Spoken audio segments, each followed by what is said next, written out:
I love Milwaukee. I love it up here. It's like I think it's Wisconsin as a whole. Everyone's friendly, but they look like they have a story. You know?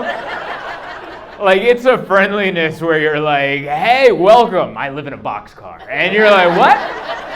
Everyone looks like they have a wild story. Like, everyone has all their limbs, but they look like they shouldn't. You know what I mean? I don't know if I can describe that well enough. But just the different people that I've met, I'm like, yeah, all right, yeah. It's so friendly, but also like, okay, yeah. We'll keep an eye, yeah. It's a good, healthy laugh over there. I heard that. It's good. So good to be here, man. I flew in yesterday. We came in yesterday. I'm staying in West Milwaukee, I think. It's over by the baseball stadium. Yeah, that's why I hear the murmurs. I hear what you're murmuring. I heard some people go, and I'm like, I get it, because I'm there. It's fine, but also, I'm like, what is it? You know what it is? It's the Walmart. That's what it is. That's what it is. We couldn't tell because we got coffee at Starbucks. We ate at Popeyes because my fiance and I, Emma, we're chain people. You know, we like to go to the local eatery, but it's way out there. So I'm not going to take an Uber to eat at whatever the hell the local thing is, but I'll go get a Starbucks and be like, Popeye's chicken, sign us up twice, you know? And then we went into that Walmart and I was like, good Lord, what happened to that Walmart? I think before I went there, someone told me, because we went to the Happy Endings Cat Cafe, and the lovely lady that runs it, she's like, oh, you're going to that Walmart? That is the most stolen from Walmart in Milwaukee. And I've never been told that before. Going into a store, it's almost like she said, yeah, I mean, pay if you want, but if you just leave, it won't be weird, you know? Like if you just walk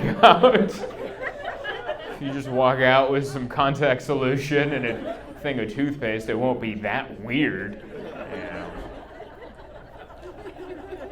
I like it. I feel like this is the time of year to come, you know. I don't do your winters. I don't do that. I like this. I like it. Yesterday was just cloudy, and this morning was cloudy, and I'm like, I kind of liked it, and then the sun came out, and it just went from cloudy and nice to just sun, and you're like, oh, global warming now. All right. It's like Bill Nye the Science Guy came up and was like, let me show you what global warming feels like. Just sauteed it in there. I don't know if you guys feel about it like I do, but it's weird, man. Like, we just got through a pandemic, and then now global warming, and there's inflation and viruses. Everyone hates each other. I feel like Earth feels like a restaurant that's trying to close. And humanity is that last table in the corner that just isn't getting the hint. Like, the servers are coming around vacuuming, and the house lights are on, and we're just like, what's going on? I think they're trying to close, and we're still here, you know? You laughed way too hard at that in the front. You're with me. It's a little sweaty out there. I love watching it. I watch all the ESPN on the flight out. I watch the Little League World Series. It's my favorite time of year. Love watching the Little League World Series. I don't know what it is I like about it. I like it. I never even played baseball as a kid. I just like it. It's all inclusive. Baseball's so inclusive. Everyone can play. Everybody. There'll be like a chubby kid who weighs like 200 pounds at the age of 12, and he's playing, and there's a kid that weighs 87 pounds, and he's out there playing, and nobody gets hurt. There's no tackle. It's so inclusive. Everybody, there's not that much running. There's just enough of everything to where everyone gets to feel it. I love it. It made me feel good. And I watched Nicaragua play against Curacao, and there was a chubby kid at the plate on the mound. He was pitching, and he was doing a horrible job. He was having a bad game. And I'm not making fun of him, but he couldn't get it over the plate. Like, he started the game. He had the bases loaded in the first inning, all on walks.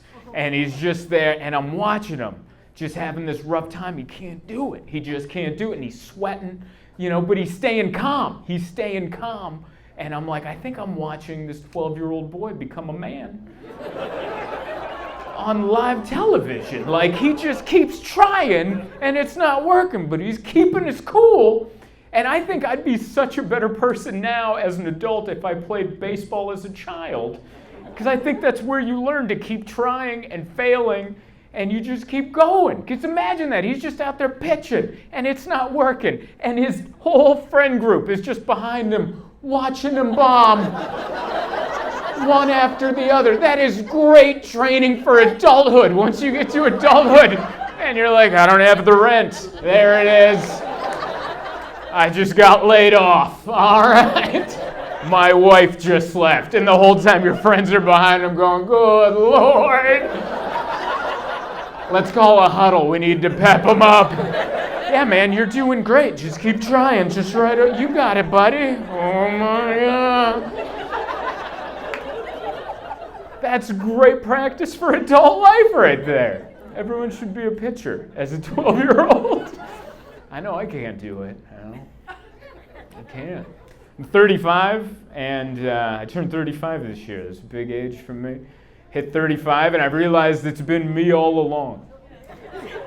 You ever make that? I think that's what 35 is for. That's when you realize it's been you. I think in your 20s you have fun, then you hit 30 and you're like, I gotta cut these toxic people out of my life. And then you hit 35 and you're like, oh, it was me?